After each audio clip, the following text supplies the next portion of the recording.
Hello guys and welcome back to my channel. My name is Oluchi Imo, and on this channel I share tips on how you can build and grow your cake business. I talk about entrepreneurship, I talk about personal development, I do story time and vlogs as well, and you are most welcome. If you're joining us for the first time, welcome. I'm so glad to have you here. And if you're already a subscriber or you subscribe to my channel, thank you so much for your support. Thank you for watching these videos and thank you for always being here. Today we're just going to go right ahead into the topic, which is carving a niche for yourself in the cake industry. I know that this is a hot topic and one that is sort of ambiguous. When people say carve a niche for yourself, if you want to stand out, you need to carve a niche for yourself. How do you carve a niche for yourself in the first place? What is a niche even?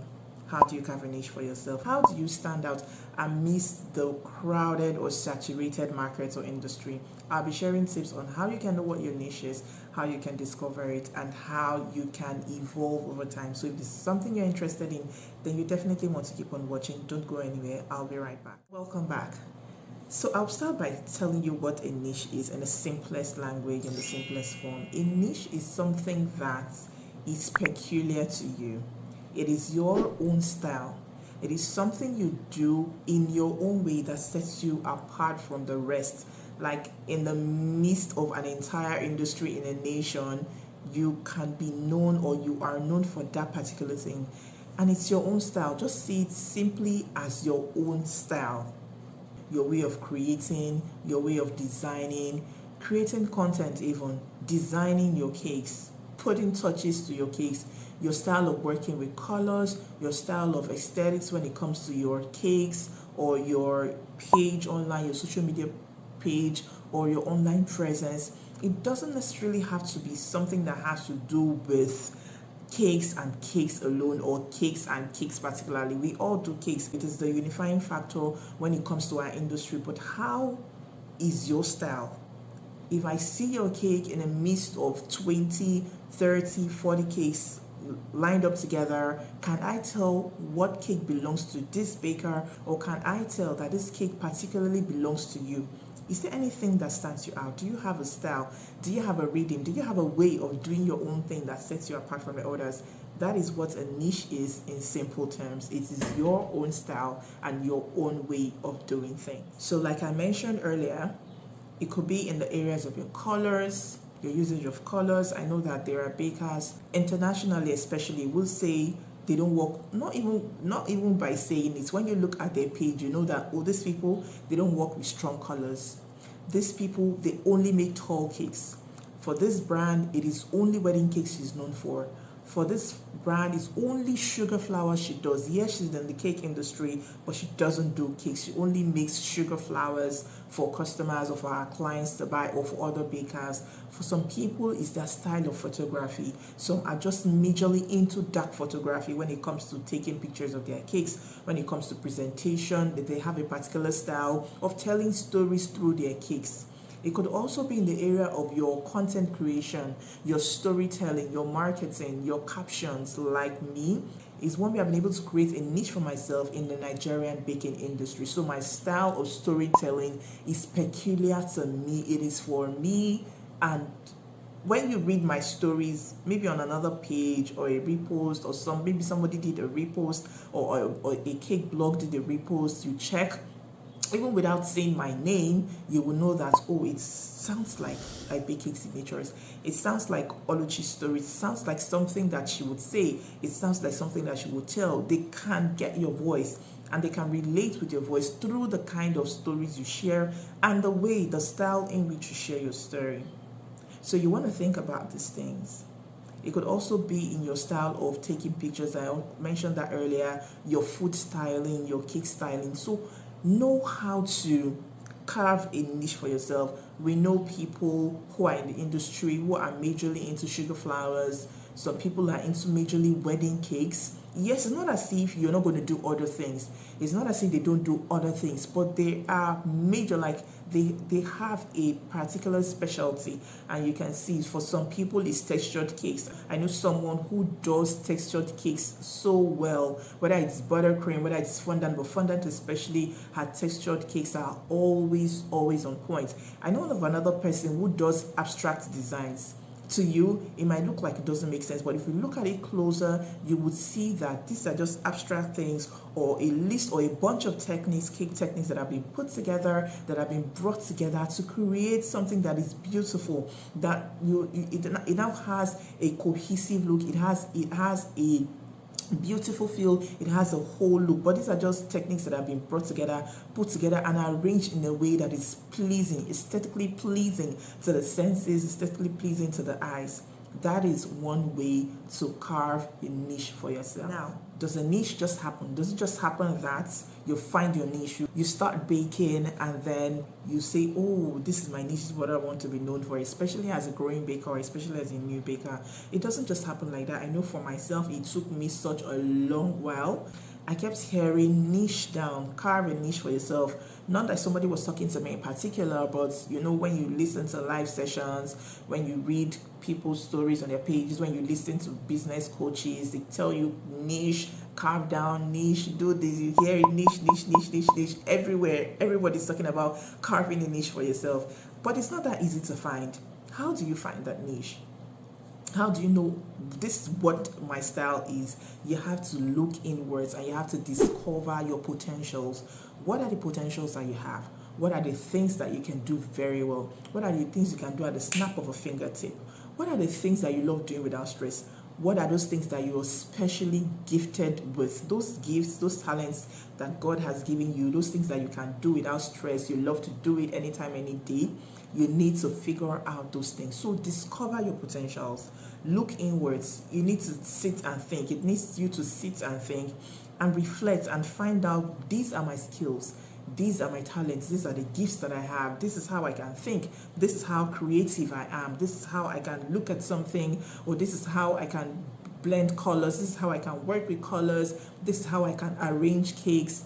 It needs you to just sit down, look inwards, and discover your potentials. Now, when you've discovered these potentials, another thing you need to do is to invest in yourself.